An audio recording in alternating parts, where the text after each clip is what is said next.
pergi dan menghasilkan buah.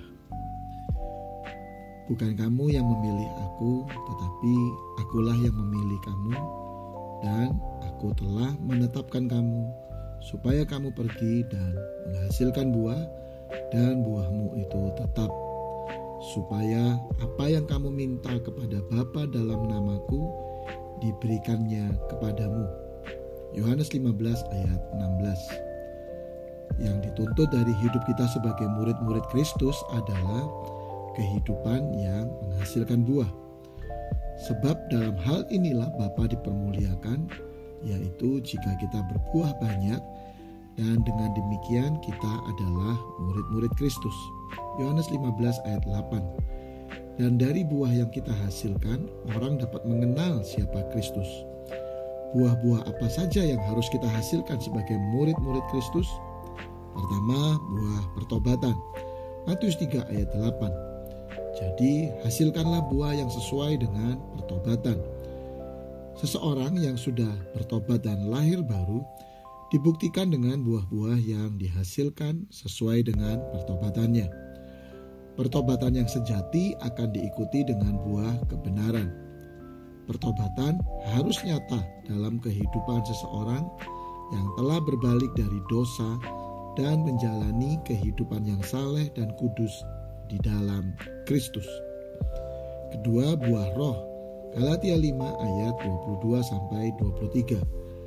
Tetapi buah roh ialah kasih, sukacita, damai sejahtera, kesabaran, kemurahan, kebaikan, kesetiaan, kelemah lembutan, penguasaan diri. Tidak ada hukum yang menentang hal-hal itu. Buah roh adalah gaya hidup murid-murid Kristus yang hidupnya telah dipenuhi oleh Roh Kudus.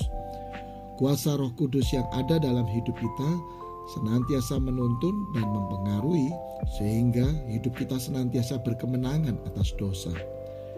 Ketiga, buah jiwa-jiwa. Matius 28 ayat 19-20. Karena itu pergilah, jadikanlah semua bangsa muridku, dan baptislah mereka dalam nama Bapa dan Anak dan Roh Kudus, dan ajarlah mereka melakukan segala sesuatu yang telah kuperintahkan kepadamu, dan ketahuilah, aku menyertai kamu senantiasa sampai kepada akhir zaman. Perintah pergi dan menghasilkan buah berarti bukan hanya untuk kepentingan kita pribadi, tetapi Tuhan mau buah kita dinikmati oleh banyak orang.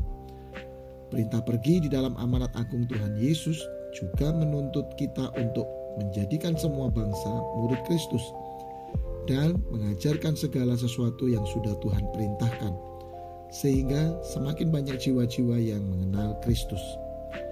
Pada hari raya Pentakosta, melalui kesaksian murid-murid yang dipenuhi oleh Roh Kudus, orang-orang yang menerima perkataannya itu memberi diri dibaptis, dan pada hari itu jumlah mereka bertambah kira-kira 3.000 jiwa. Jadi, agar hidup kita menghasilkan buah, pertobatan kita harus nyata dan tidak lagi hidup dalam dosa. Hidup kita senantiasa dipenuhi Roh Kudus, sehingga menghasilkan buah roh, serta menjadi teladan untuk menghasilkan buah jiwa-jiwa, sebab buah-buah pertobatan dan perubahan hidup kita lebih powerful dari khotbah atau kata-kata kita. Amin. Yang dituntut dari hidup kita sebagai murid-murid Kristus adalah kehidupan yang menghasilkan buah.